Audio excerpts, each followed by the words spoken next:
I was like, why am I crying over You like this? Are you looking at it? Yeah. That makes you sound really like high maintenance. All right. Something covers it. Not very They were probably like, I know she wants coffee. Whoa, that's really good.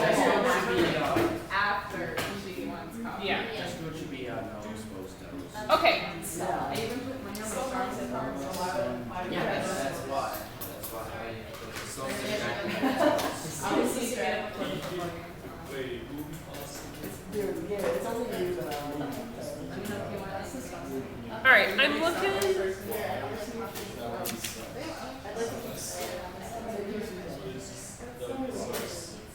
You know they have like cream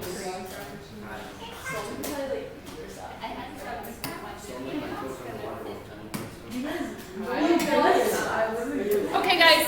No, I didn't. Underwater. I hate No, he doesn't. He loves his class. This is literally his favorite period of the day. He told me so. He told me so every class. Anything. Literally anything. So it's not even that bad. We're kidding. Sometimes. Yeah, it's okay if you like toes. We're not judging. Callie accepts you. My dog likes feet. She just told you her dog. Dude, maybe she can learn to lick their toes. He's getting really mad at you guys. Okay. That's just funny. All right. So $5,000 is invested in an oil drilling company. So we're doing example 3 that promises to pay 17% interest compounded continuously. At that rate, how long will it take the investment to double? So again, kind of working our way backwards here because this one's a little bit tougher than the last one, and then kind of the last one will be the toughest. So it's actually the second. So what's our starting value? So again, we're using this formula, the 5,000. So that's our starting value that we're investing. They're making promises to us. So B is our starting value of 5,000. The rate is 17% interest, so we're going to change that to a decimal, which becomes 0.17. Just 0.17? You can put a 0 there too if you want. Or we're down 0. It's only 2 No, it's only, yeah, because this one, this time it's going 2 places. It ends up just, Wait, then why do we do 0.0? because it was a different, it was like 5%, right? 5.7. So when you move it 2 decimal places, percent means per 100, so you're dividing it by 100. And so if you're dividing 5.7 by 100, there's going to be a 0 on the front. Okay, so we have our rate. Do we know time yet? No, time is actually what we're looking for. So this is what makes this problem a little bit tougher. We're looking for time. We're going to end up needing a graph for this. Do I know what I want it to be? Double. I want it to end up being double. What's double? 10,000. So I want this to be 10,000.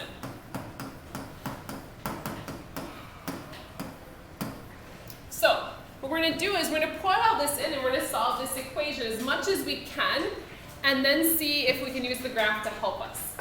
So I want it to be 10,000. It's starting as 5. And then I'm putting my rate in 0.17 t. Now, I don't want to put that in my graphing calculator because that's a little bit messy. What do I want? Like, can I simplify this at all? Any thoughts on how we can get it a little bit better than this? Yeah, this is being multiplied, so let's divide by 5,000. Now that e to the 0.7 t power is kind of all 1, so you can't really separate that out, sorry. And now since it's double, now you're going to be kind of like, oh, that's all we got to do. We want it to equal 2, because it's double. So there are problems where, like I said, like when I talk to my students who are environmental science, they did doubling a lot, like when will the population double, and rather than divide, they knew it was going to double, they just had set it equal to 2. So what we want to do is we want to figure out when the graph equals 2. Now, if you don't want to use a graph, you could guess and check, like use a systemated guess and check. Graphing is really nice for this. Systemated.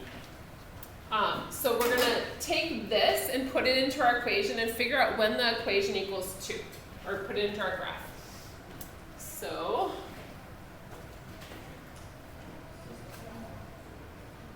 and so this is where the trace feature comes in. And now you guys are gonna notice, depending on your calculator, we may get a little bit slightly different answers just because we're talking about exponential growth. They get really big really fast. Where's my E? Do I just type E? Don't see it. Will it recognize it? Oh yeah, it does. That's so smart. How do you like switch between the letters on this calculator? On that one? So now it is like No, you can, oh, so X and T are the same thing. So leave it as an X, sorry, X and T, you're calling it X in your calculator. Your calculator will get confused if you try to change it on it. Okay, so here's my graph. Right, does that look right? I want to know when it equals 2, right? When the graph hits 2. That thing's not letting me select it.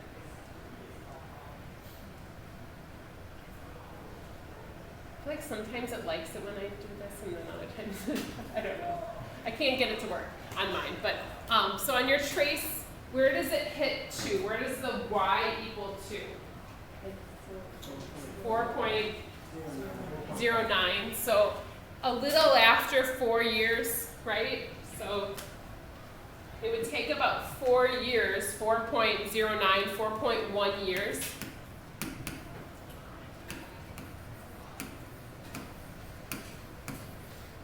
To get to doubling their original value.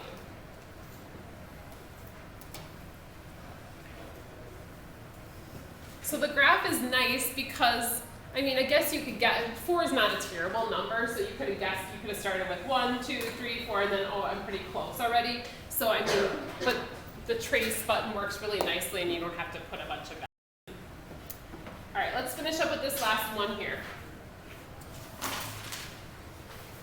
right, this one's a little bit trickier because this one is talking about, it says a lake's been polluted by a certain chemical. To have the water safe, the concentration of the chemical must be 1/10 of its present level. If the chemical naturally dissipates so that 4% of it becomes lost each year, how many years will it take for the lake water to become usable again? So like it's kind of fixing itself here. And we want it to be 1/10 of its present situation. So what do you think, what am I going to put where in my equation? So we're using the same equation again, or something similar to that. Think about the doubling idea. Any thoughts? How are we going to use that to help us? Or what do you know from this? Well, if it's 1/10, can we just use 10? I would probably stick with 1/10. Just like when we wanted it to double, we used 2. Why don't we just say we want it to equal 1/10?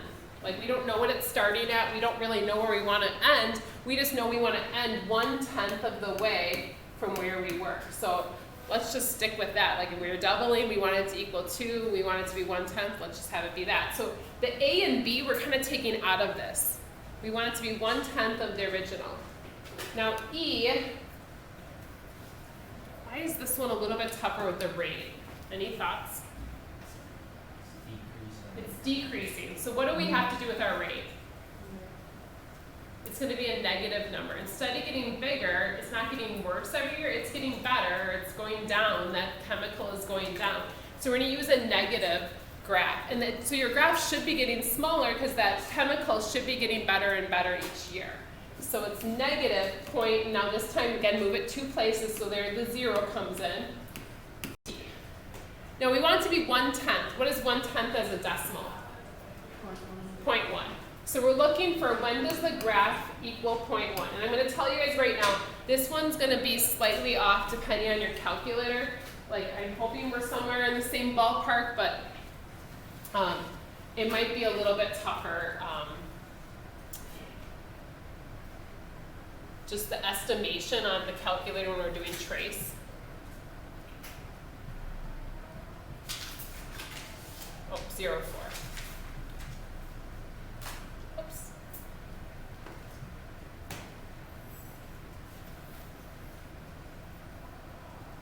We have to go way down, hey?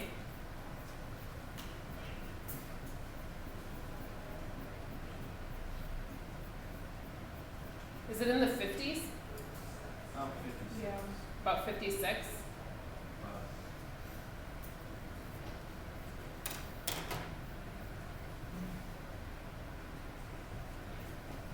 I don't know why.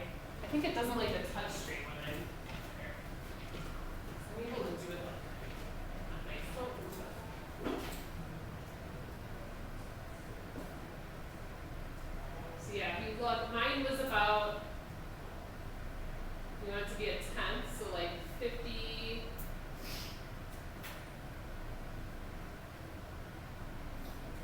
57 on mine, but I don't know what you guys got. Around there, 56, 57 years? How do you like? Is there like a quicker way to get over there, or do you just have to press trace and something? It might help zooming out or in, depending on, Like, is it like literally you keep clicking every little, yeah, like I've been holding for like forever. Trey, you found it faster than most people. How did you get over so fast? Were you doing this before us? Yes. You started early? Different equations to do.